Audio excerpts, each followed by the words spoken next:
خاطر خواہ جو ہے قبول نہیں کیا، تو اس وجہ سے پھر وہ اس کا مذاق اڑا رہے ہیں۔ تو اللہ پاک فرما رہے ہیں کہ جس دن وہ آ جائے گا نا ان کے پاس، اس تو میرے فون میں کوئی مسئلہ ہے، بند ہو جاتا ہے بیچ میں، پتہ نہیں ویڈیو میں یہ بند ہوتا ہوا نظر آتا ہے کہ نہیں۔ اگر ایسا ہو جاتا ہے تو یہ تھوڑے کچھ سیکنڈز کا ہوتا ہے اور پھر دوبارہ آن ہو جاتا ہے۔ تو اللہ پاک فرماتے ہیں کہ جس دن وہ آ جائے گا نا، جس دن واقعتاً جیسے پہلی قوموں پر آیا، تو پھر اس کے ٹلنے کی کوئی صورت نہیں تھی اور نہ ہی وہ ٹلا، وہ ان کو لے کر ٹلا۔ یہ بات قریش بھی جانتے تھے کہ ان سے پہلے گزری ہوئی قوموں کا کیا انجام ہوا ہے۔ اسی طرح جب وہ آ جائے گا تو اس کو پھرا جانے والا کوئی بھی نہیں، ان کو گھیر لے گا، اور ان کو گھیر لے گا کہ اس بنا پر کہ وہ اس دین کا، اس عذاب کا، جہنم کا، ایون آپ کی طرف سے دی جانے والی برحق پیغامات کا ہمیشہ انہوں نے مذاق بنایا ہے۔ ولا ان، اور البتہ اگر اذقنا الانسان، چکھائیں ہم انسان کو، منا اپنی طرف سے، رحمتاً رحمت، ثم پھر نزعناها ہم چھین لیں اس کو، منہ اس سے، انہ بے شک وہ، لیوس البتہ مایوس ہو جاتا ہے، کفور شدید ناشکرا۔ یعنی کہ ہر خوشی، ہر رحمت، اس آیت میں کیا کہا گیا، اور البتہ اگر چکائیں ہم انسان کو اپنی طرف سے رحمت، پھر ہم چھین لیں ان سے، اس سے بے شک وہ بہت مایوس ہو جاتا ہے، شدید ناشکرا ہو جاتا ہے۔ نعمتوں کا نزول اللہ کی طرف سے ہوتا ہے، ایون رزق، اولاد، ہر چیز، چونکہ کریٹر وہی ہے، کریشن ہم ہیں، اس نے کس کو کیا دینا ہے یہ اس کی حکمت ہے۔ اور جب وہ کسی پر اپنا فضل و کرم کرتا ہے تو وہ انسان خوش ہو جاتا ہے، وہ خوش ہو جاتا ہے، شکر ادا نہیں کرتا، بس خوش ہو جاتا ہے، اور اسے اس کا کریڈٹ اپنی محنت کو دیتا ہے، اپنی ذہانت کو دیتا ہے۔ اور جب اللہ وہ چیز اس سے لے لیتا، جیسے آزمائش کی صورت لی گئی، کسی وجہ سے لی گئی، تو وہ شدید مایوس ہو جاتا ہے، اور تب شکر اس نے ادا کیا نہیں ہوتا اپنے رب کا، تب وہ رب کی ناشکری کرنے لگتا ہے۔ تب جب وہ اس نعمت اس سے لے لے گی، تب یاد آتا ہے کہ ہاں یہ رب نے دی تھی اور رب نے لے لی، اور وہ بجائے اس کے کہ اس پر صبر اختیار کرے، وہ شدید ناشکرا ہو جاتا ہے۔ یہ انسان کی خاصیت ہے۔ آپ اپنے گریبانوں میں جھانک لیں، آپ اپنی زندگی میں دیکھ لیں، ایون دو جب کسی کی کوئی جوان اولاد فوت ہو جاتی ہے، سم ٹائمز زیادہ تر لوگ صبر کے ساتھ برداشت کرتے ہیں بات کو، لیکن کچھ لوگ شدید ناشکرے ہو جاتے ہیں کہ مطلب موت کو بھی نا، جیسے ان سے موت کو برداشت کرنا بہت مشکل ہے، لیکن ایک اللہ کی چیز تھی، اس نے دے کے لے لی۔ بڑے بڑے حادثات ہو جاتے ہیں انسان کے ساتھ،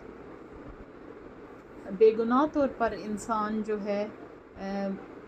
اتنی بڑی آزمائش میں آ جاتا ہے کہ جو ہے اس کے ساتھ جتنے بھی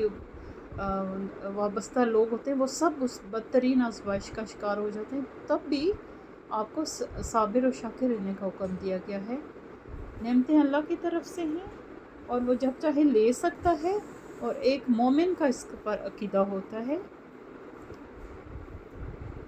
اور ہمیں ہر حال میں اللہ کی جو بھی رضا، اس کی رضا سمجھ کے اس کو اس پہ راضی رہنا چاہیے۔ ولا ان، اور البتہ اگر اذقنہ چکھائیں ہم اس کو، نہ نعمت، بعد ضراء بعد تکلیف کے، مست ہو پہنچی تھی اس کو، لیقولن البتہ ضرور کہے گا، ذہب دور ہو گئی، السیئات و تکلیفیں، انی مجھ سے، انہ بے شک لفارح فخور البتہ خوش ہونے والا ہے اور بہت فخر کرنے والا ہے۔ اب دوسری طرف کیا ہے، اس کے جو ہے اپوزٹ کنڈیشن بیان کی ہے کہ اگر ہم اپنی نعمتیں اس کو چکھائیں بعد تکلیف کے، یعنی آزمائشوں کا وقت گزر گیا، ٹل گیا۔ ایک چیز، رحمت بھی ہمیشہ نہیں رہتی، آزمائش بھی ہمیشہ نہیں رہتی، زندگی ہے، اس میں اپ اینڈ ڈاؤن چلتے رہتے ہیں۔ ہمیں تیار رہنا چاہیے۔ اس وقت قریش کی بھی بات ہوتی تھی، کہ انہیں کی بات ہو رہی ہے، وہ بھی ہماری طرح انسان تھے، وہ کوئی انوکھے نہیں تھے، ان کی جو سائیکی تھی، سائیکالوجی تھی، وہی آج کے انسان کی سائیکالوجی ہے۔ انسان اپنی سائیکی کے اعتبار سے جیسے ڈے 1 سے تھا، اسی طرح end of the day of judgment تک جتنے انسان آئیں گے اسی سائیکی کے ساتھ آئیں گے، کیونکہ کریشن اللہ کی ہے، اور جو ہے اس نے انسان کو تقریباً سوچ کے لحاظ سے، اب یہ نہیں ہے کہ دماغ سب کو ایک دیا، دل آپ کو ایک دیا، تھوڑا سا جو عمل کا اختیار ہے نا، اس میں انسان جو اختیار ہے نا، اس میں انسان اختیار میں کچھ کس راستے کی طرف چلا جاتا ہے، کچھ کس راستے کی طرف چلا جاتا ہے، کچھ آزمائش میں کیا ری ایکشن دیتا ہے، کچھ کیا ری ایکشن دیتا ہے، تو یہاں تھوڑا سا تنوع ہے، باقی جو سائیکی ہے وہ ایک ہے۔ اور اگر ہم انسان کو مصیبت کے بعد وہ مصیبت ختم کر دیں اور اپنے فضل و کرم سے اسے نواز دیں اور اس کی برائیاں اس سے دور کر دیں، تو وہ بہت زیادہ خوش ہو جاتا ہے، اور خوش ہو کے شکر ادا نہیں کرتا، خوش ہو جاتا ہے۔ کیا پتہ اس خوشی کا، اس آزمائش کے دور ہونے کا کریڈٹ بھی اپنے آپ کو دے رہا ہو، یا اپنے سو کالڈ بتوں کو دے رہا ہو، یا پھر اور بہت زیادہ فخر کرنے والا ہے۔ فخر کرنے کا مطلب ہے اکڑنے والا، زمین پر تن کر چلنے والا۔ تو اس کا مطلب ہے کہ جو اللہ کا بندہ ہوتا ہے وہ تو تسلیم و رضا سے بنا ہوتا ہے، وہ ڈاؤن ٹو ارتھ ہوتا ہے، عاجز ہوتا ہے، سب سے پہلے الحمدللہ کہتا ہے کہ میرے رب کا شکر ہے کہ اس نے یہ تکلیف مجھ سے ہٹائی۔ وہ فخر نہیں کرتا، وہ تن کے نہیں چلتا۔ تو یہ ہے لوگوں کی ایک کیٹیگری اس وقت کے قریش کی، جو آزمائش کے وقت کیا کرتے تھے، جب آزمائش کا پیریڈ ختم ہو جاتا تھا تو اس کے وقت وہ کیا کرتے تھے۔ الا الذین، سوائے ان لوگوں کے، صبروا، جنہوں نے صبر کیا، وعملوا الصالحات، اور انہوں نے اچھے عمل کیے، اولئک، یہی لوگ، لہم، ان کے لیے، مغفرات، بخشش ہے، واجر، اور اجر ہے، کبیر، بہت بڑا۔ اب یہاں کن لوگوں کی بات ہو رہی ہے کہ سوائے ان لوگوں کے کہ جب بھی ان پر کوئی مصیبت آئی، آزمائش آئی، تو انہوں نے صبر کیا اور اسے اللہ کی طرف سے سمجھا، اور اس کنڈیشن میں بھی اچھے عمل کیے اور کرنے کی کوشش کی، ناشکرے نہیں ہوئے، مایوس نہیں ہوئے، اور بہت زیادہ بے صبرے نہیں ہوئے۔ ایسے لوگ جنہوں نے آزمائشوں پر بھی راضی برضا کی کیفیت اپنائی، اولائکا، یہی لوگ، کیونکہ صبر کرنا بہت بڑا ایک کٹھن کام ہے۔ آپ صبر کر کے دیکھیں نا، صبر آپ کو مطلب اندر سے نچوڑ لیتا ہے، لیکن کرنا چاہیے۔ ہر نیکی جو ہے نا، تھوڑی سی نا نفس کی قربانی مانگتی ہے، ہر نیکی تھوڑی سی تکلیف آپ کو دینی پڑتی ہے، اس تھوڑی سی تکلیف کے بدلے میں بے انتہا اجر ہے۔ اپنا من مارنا پڑتا ہے، اپنا نفس مارنا پڑتا ہے، تھوڑی سی جسمانی ہلکی سی مشقت کرنی پڑتی ہے، یعنی آپ کچھ کرتے ہیں تو پھر نیکی ڈن ہوتی ہے نا، اور پھر اس کا اجر اتنا زیادہ ہوتا ہے، اتنا زیادہ ہوتا ہے کہ آپ کی سوچ سے زیادہ ہوتا ہے۔ اور جب قدردان ہو رب، دینے والا رب ہو، قدردانی کرنے والا رب ہو، تو پھر تو آپ کو آنکھیں بند کر کے نا نیکیاں کرنی ہی چاہیے، چاہے وہ چھوٹی ہوں یا بڑی ہوں، چاہے وہ زیادہ قربانی مانگ رہی ہوں یا تھوڑی۔ ہم دنیا میں، ہم مسلمان، ہم اتنے بلیسڈ، ہم آپ صلی اللہ علیہ وسلم کی امتی، ہم کیوں بنائے گئے ہیں؟ تاکہ ہم کچھ کریں اور اللہ اس کچھ کو 10 ٹائمز، مور دین 100 ٹائمز بڑھائے، یا اس سے بھی زیادہ، جتنی اس کی رحمت ہے اس کو بڑھا کے اور ہمیں بخش دے۔ تو ایسے لوگوں کے لیے بخشش ہے اور بہت بڑا اجر ہے۔ فلا اللہ کا، تو شاید کہ تم تارکم، چھوڑنے والے ہو، بعض حصہ مایوخا، جو وحی کیا گیا، علیکا، تیری طرف، وضائکم، اور تنگ ہونے والا ہے، بہی، ساتھ اس کے، صدرو کا، سینہ تمہارا، ان یقولو، کہ وہ کہیں گے، لولا، کیوں نہیں، انزلا، نازل کیا، علیہ، اس پر، کنزن، کوئی خزانہ، او جاء، یا آیا، معہو، اس کے ساتھ، ملک، کوئی فرشتہ۔ انما بے شک انتا تو آپ نذیر خبردار کرنے والے ہیں، واللہ اور اللہ علی کل شیء وکیل ہر چیز پر کارساز ہے۔ سبحان اللہ۔ اب یہاں پہ کیا بات ہو رہی ہے؟ تو شاید کہ تم چھوڑنے والے ہو بعض حصہ ساتھ جو وحی کیا گیا علیکا تیری طرف، وضائقم اور تنگ ہونے والا ہے ساتھ اس کے سینہ تمہارا، کہ وہ کہیں گے کیوں نہیں نازل کیا گیا اس پر کوئی خزانہ یا آیا اس کے ساتھ کوئی فرشتہ، بے شک تو آپ خبردار کرنے والے ہیں اور اللہ ہر چیز پر کارساز ہے۔ یعنی کہ آپ صلی اللہ علیہ وسلم کو بہت زیادہ تنگ کیا جاتا تھا، آپ کے مالی حالات کی وجہ سے بھی، اور آپ کے جو ہے آپ کے سٹیٹس جو ہے وہ اس کا سمجھتے تھے جو قریش کا سردار ہوتا تھا اور جس کی معاشرے میں وہاں سو کال جو عزت تھی وہ تھی، اور اس کے پیچھے قبیلے تھے اور وہ قبیلوں کے سردار تھے، تو اس کو وہ لوگ دیتے تھے اہمیت اور اس کو وہ بڑا سمجھتے تھے۔ اور آپ صلی اللہ علیہ وسلم چونکہ اکیلے تھے اس وقت، ایک دین جو ہے پھیلا رہے تھے، اور آپ زیادہ انکار کرنے والے تھے، کم ماننے والے تھے، تو آپ سوچ لیں کہ آپ کا جو سٹیٹس ہے اس وقت کے معاشرے میں کیا ہوگا۔ تو وہ بڑا اپنی باتوں سے آپ کو تنگ کیا کرتے تھے، آپ کا دل تنگ ہوتا تھا، آپ کا سینہ گھٹنے لگتا تھا جب وہ کہتے تھے کہ اگر تم اللہ کے نبی ہوتے تو تمہارے اس آگے پیچھے خزانے چل رہے ہوتے اور تم خزانوں سے نوازے جاتے، اور تمہارے ساتھ فرشتے ہوتے تمہاری مدد کے لیے، جو ہم اوچھی حرکتیں کرتے ہیں ان کا جواب تو تمہیں دینا ہی نہ پڑتا، تمہارے فرشتے دیتے۔ تو ایسی باتوں سے آپ کا دل کافی تنگ ہوتا تھا، اور آپ جو ہے اللہ تعالیٰ فرما رہے ہیں کہ کہیں ان کی باتیں تجھے مایوس نہ کر دیں، اور تو قرآن کا کچھ مطلب قرآن کی آیات کو کچھ جیسے ہوتا ہے کہ اللہ کے برحق وعدے لوگوں تک پہنچانا ایک نبی کا کام ہوتا ہے، اس سے رک نہ جائے، کہ بعض حصہ پھیلائے اور بعض حصہ نہ پھیلا سکے اس تنگی کی وجہ سے جو لوگوں کی طرف سے تجھے حاصل ہو رہی ہے، تو آپ صلی اللہ علیہ وسلم کو حاصل ہو رہی ہے، تو ایسا نہ ہو کہ یہ اس پیغام کے پھیلانے میں کوئی فرق آ جائے۔ آپ کا کام، اللہ پاک فرما رہے ہیں، آپ کا کام صرف ڈرانا ہے اور خوشخبری دینا ہے،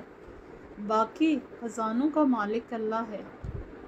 اس نے کس کے ساتھ خزانے بھیجنے اور کس کے ساتھ نہیں بھیجنے یہ فیصلہ کرنے والے قریش کوئی نہیں ہوتے۔ اس نے فرشتے اتارنے ہیں یا نہیں اتارنے یہ فیصلہ اللہ کا ہے، کیونکہ وہ اللہ کل شیء قدیر، ہر چیز پر قادر وہ ہے، وہ ذات قادر ہے، یہ فیصلہ اس کا ہے۔ لوگوں کی فرمائشوں پر دین کو ٹیون نہیں کیا جاتا، اور جاہل لوگوں کا تو کام ہی ہے آپ کا پیغام، آپ کی پرسنالٹی، آپ کا صادق اور امین ہونا، اور آپ کی گزاری ہوئی زندگی، آپ کے ستھرے طور طریقے، آپ کی شخصیت، بہت چیزیں تھیں، یہ بھی معجزے تھے جو جن لوگوں نے دیکھا ان کو سمجھا، اور انہی لوگوں میں سے انہوں نے اسلام قبول کیا، اور جو اوچھے اور سرکش رہ گئے وہ صرف اس قسم کی باتیں ہی کر سکتے تھے۔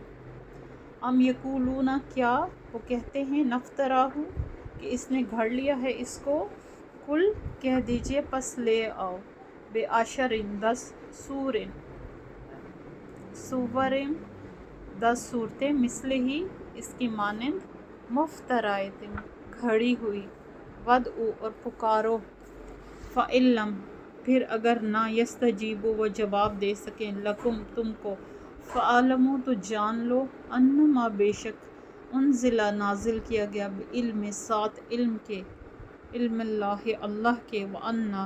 اور یہ کہ نہیں، لا نہیں، الہ کوئی الہ، الا مگر، ہوا وہی، فہل تو کیا، تم مسلمون سر تسلیم ہم کرنے والے ہو۔ سبحان اللہ۔ جب وہ آپ پر طرح طرح کی باتیں بناتے تھے، فرمائشیں کرتے تھے اور آپ کو تنگ کرتے تھے، اور آپ کا سینہ تنگ ہوتا تھا اور یہ باتیں بوجھ بن جاتی تھی آپ کے لیے، تو اللہ اس وقت اللہ کی طرف سے آپ پر وحی آتی تھی آپ کی تسلی کے لیے، آپ کی سکینت کے لیے، آپ کو خوش کرنے کے لیے۔ تو اللہ پاک فرماتے ہیں کہ کیا وہ کہتے ہیں کہ اس نے گھڑ لیا ہے؟ کہہ دیجئے جیسے کہتے تھے قریش کہ یہ قرآن ایک جادو ہے، یہ معجزہ نہیں ہے، یہ ایک جادو ہے اور یہ گھڑا گیا ہے۔ مطلب ان کی یہ بھی فرمائش ہوتی تھی کہ فرشتہ ان کے سامنے کیوں نہیں آتا، وہی ان کے سامنے کیوں نہیں آتی۔ مجبور کرتے تھے وہ رسول کو کہ ان کے سامنے یہ سارا معاملہ کھلا ڈلا ہو۔ تو وہ کہتے تھے کہ قرآن گھڑ لیا گیا ہے۔ تو اس کے مقابلے میں اللہ پاک کی طرف سے وحی آئی اور فرمایا جا رہا ہے کہ اگر وہ اس قسم کی باتیں کرتے ہیں تو ان سے کہو، کسی جگہ فرمایا گیا کہ اس کی طرح کی ایک صورت ہی گھڑ لیں، اور اب یہاں فرمایا جا رہا ہے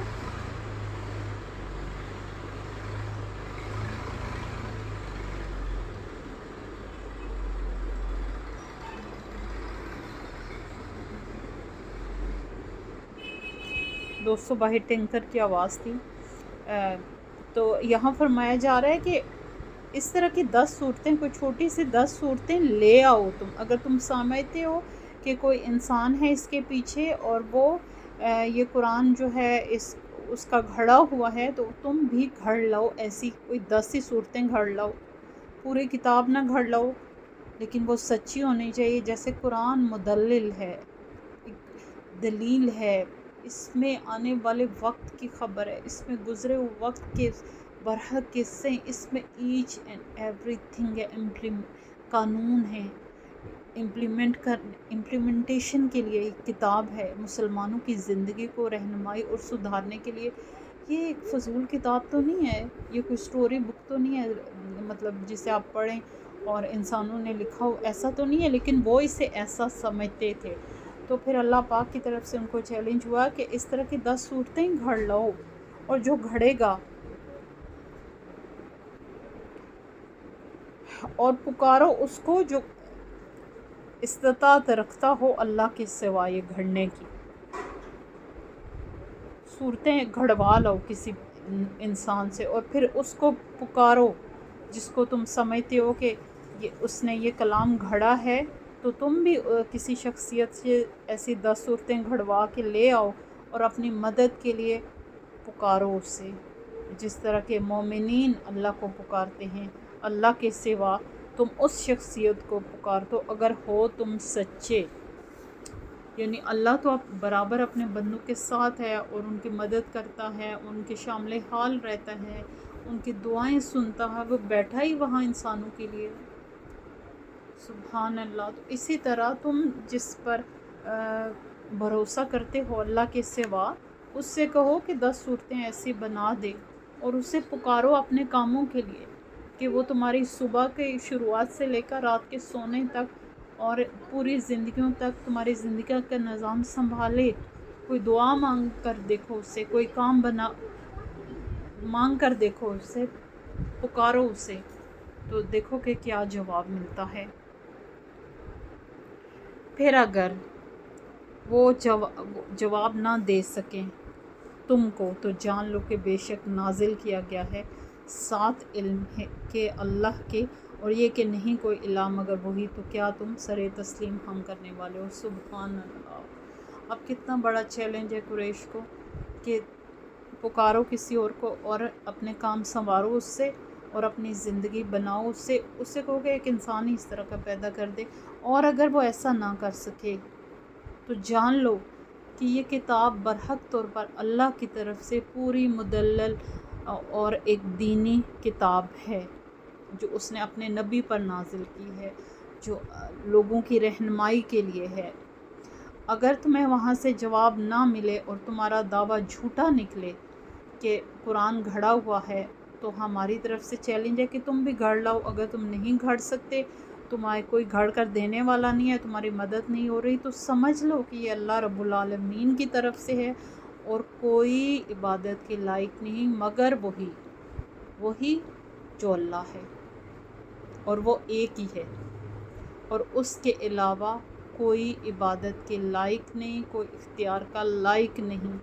تو کیا تم سر تسلیم ہم کرنے والے ہو؟ تو تب جب تم ناکام ہو جاؤ گے اپنے دعووں میں، تو کیا تم فرما بردار ہو جاؤ گے؟ کیا اس اللہ کو مان لو گے؟ کیا سر تسلیم ہم کر لو گے؟ من کانا، جو کوئی ہے، یرید الحیات، ارادہ رکھتا حیات الدنیا، دنیا کی زندگی کا، وزینتہا، اور اس کی زینت کا، نوفی،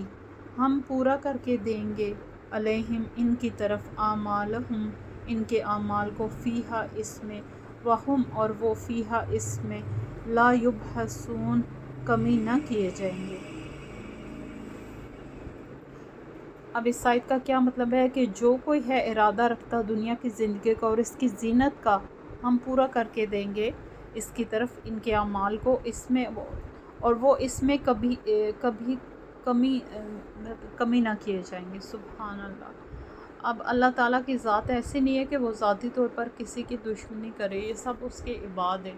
یا عبادی جب وہ کہتا ہے تو اس میں پوری انسانیت آتی ہے، پوری دنیا آتی ہے، پورے بندے آتے ہیں۔ اب بندے نے یا عبادی، میرے بندے، اب بندے نے پروو کرنا ہوتا ہے کہ اللہ تو سب کو یا عبادی کہہ رہے ہیں، اب بندے نے پروو کرنا ہوتا ہے کہ وہ واقعی اللہ کا بندہ ہے، اپنے عمل سے، اپنے اختیار سے پروو کرنا ہوتا ہے، تو اس کے لیے سب برابر ہیں۔ تو وہ چاہتا ہے کہ وہ انسان کی نیت کا اور اس کے اندر کا حال جانتا ہے، تو وہ کہتا ہے کہ جو چاہتا ہے نا، ہم اسے وہ عطا کریں گے۔